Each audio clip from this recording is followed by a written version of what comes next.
대구는 이제 민주당이 김부겸 전 총리를 등판시켜서 공천하고 굉장히 강력한 공세를 펼칠 게 예상돼요. 거의 확실시되죠. 그런데 지금 대구의 정당 지지율을 보면 지난주 갤럽 조사에서 민주당 29, 국민의힘 28이라고 하는 충격적인 숫자가 나왔지만 예. 한편으로 무당층이 41이잖아요. 예. 그 얘기인즉슨 무당층에게 선택지가 있으면 그 국민의힘에 일부 실망하신 분들이 홧김에 김부겸 전 총리를 찍는 것을 막아주는 방파제 역할을 할 수도 있어요. 뭐가요?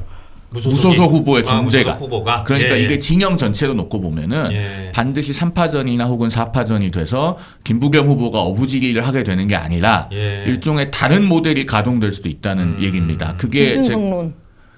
동탄 모델이라고 하는 것은 사실은 네. 그 원조가 동탄 모델이 아니고 네네. 2016년에 관악갑에서 국민의당 소속 김성식 후보가 당선될 때 네네. 그 관악갑 모델이 원래 원조입니다. 예. 제3당 후보가 양당 후보를 뚫고 당선될 때 대단했죠. 그 지역에서 한쪽을 20% 이하로 묶어놓고 나머지와 1, 2위 경쟁을 한다. 이게 기본이거든요. 네네. 대구는 이제 약간 리버스 버전으로 예. 당시에 관악갑에서 새누리당 후보가 20% 언저리에 머물렀던 것과는 약간 이제 다른 형태가 되겠죠. 네. 어쨌든 그래서 무소속 후보의 존재가 반드시 어부지리하게 되는 것만은 아닐 수 있기 때문에 네네. 그러면 이제 주호영 부의장이 본인의 그 싸울 수 있는 능력치를 판단해보는 과정에 들어가고 있을 것이다라고 봅니다. 이제 냉철한 송 변호사는 딱 그냥 한문 단답으로 조영 의원이 무소속 출마 할 것 같아요, 안 할 것 같아요?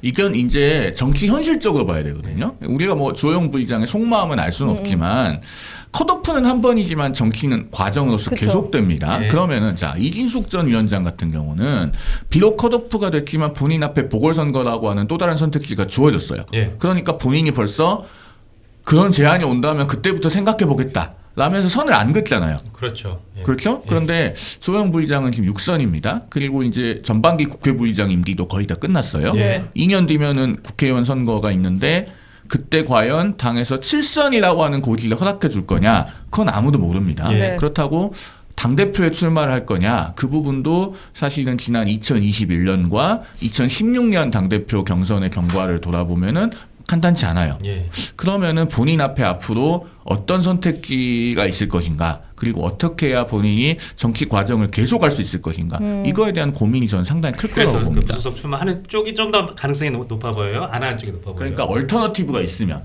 다른 대안이 주어지면은 사실 정치인이 컷오프가 불리하고 억울한 결과라고 할지라도 예. 그걸 감수하고 가는 것이 좀 더 쉬운데요. 주호영 부의장에게 누가 그러면 다른 선택지를 제시해 줄 수 있느냐? 그게 상당히 어렵습니다. 지금 상황에서는. 네. 없어요. 왜냐하면 집권 여당일 때는 우리가 여러 가지 대안을 제시하는 게 가능해요. 그런데 야당은 그 정권을 갖고 있지 않고 그만큼 자원이 한정적이기 때문에 그런 어떤 다른 대안을 제시한다는 것이 쉽지도 않고 그걸 누가 보증해 줄 수도 없어요. 그렇죠. 그리고 지금 주호영 부의장은 6선이기 때문에 그런 선택지가 굉장히 제한적이다. 그러면은 그 본인으로서는 단호하게 끊어내기는 어려운 가능성일 것이다.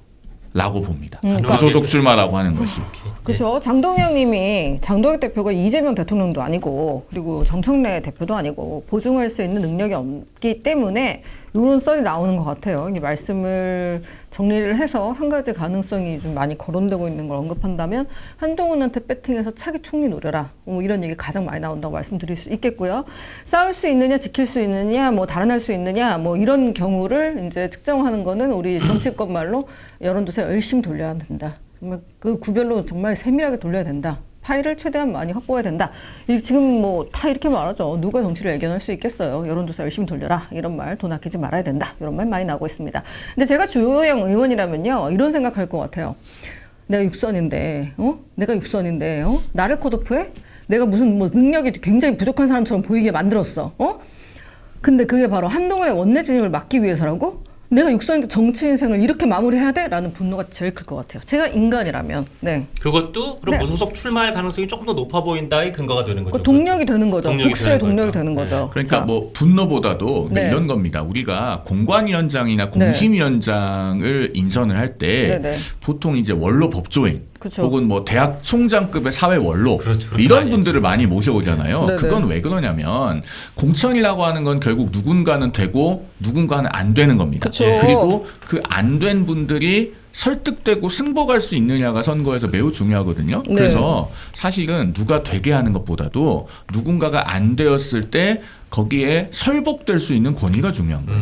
맞습니다. 그래서 예. 사회 저명 인사 또는 사회 원로 특히 그 진영에서 존경받는 분이지만 현실 정치에는 발을 담그지 않으셨던 분들 그런 그렇죠. 분들을 모셔오는 것이 약간 교과서처럼 되어 있어요. 그렇죠. 그런데 이정현 공관위원장이라고 하는 분은 이번 인선이 굉장히 특이한 것이 일단 당의 대표를 했어요. 예. 그래서 어떤 그 정치에 발을 담그지 않은 사회 저명 인사나 원로와는 분명히 다른 유형에 속합니다. 네. 그런데 다른 한편으로 그 설복할 수 있는 권위가 충분하냐 하면은 또 그렇지가 않아요. 네. 특히 주호영 부의장 같은 경우는 이 이정현 그 공관위원장과 굉장히 대척점에 있어봤던 분이잖아요. 그렇죠. 네. 2016년에 그 이른바 진박감별사 논란이 있을 때 본인이 공천 못 받아서 탈당해가지고 무소속으로 당선이 되고 복당을 해서 다름 아닌 이 이정현 공관위원장과 새누리당 당대표에서 겨뤘단 말이에요. 예. 네. 그때 겨뤘었고 그래서 이정현 위원장이 압승을 해서 당대표가 됐지만 네. 그 이후에 대통령 탄핵이 발생했잖아요. 네. 그러면서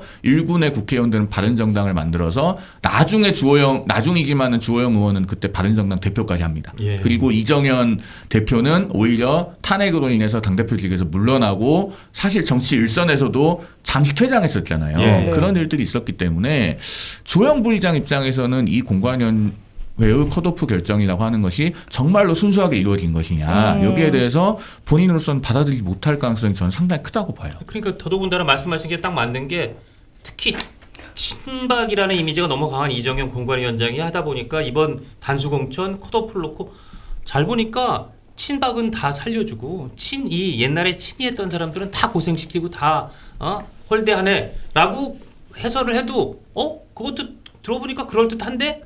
라는 생각이 드니까 벌써 이 공천이나 뭐 컷오프나에 대한 설득, 설복 말씀하신 설복이 잘 이루어지지 않는 게 이번 공천이 난항을 겪는 또 다른 이유 같습니다. 네. 예. 자, 1+1 마치 끼어 팔기처럼 1+1 컷오프가 이뤄졌으니 주호영 의원의 상대는 이진숙 전 방통위원장이었습니다.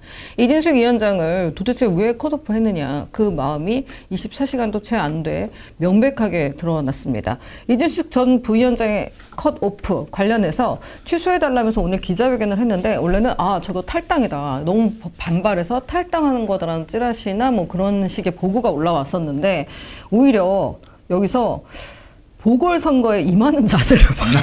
아니 너무 충격적인 게 이렇게 일단 기자회견을 해가지고 저는 지금 받아들일 수 없습니다. 예비후보 컷오프 결정을 취소해 주십시오 라고 요청을 했는데 기자들이 지금 근데 보궐선거 관련해서 관심이 많은데 어떡하실 거예요? 라고 질문하니까 요청 받는다면 생각해 보겠습니다 라고 말을 한 거예요.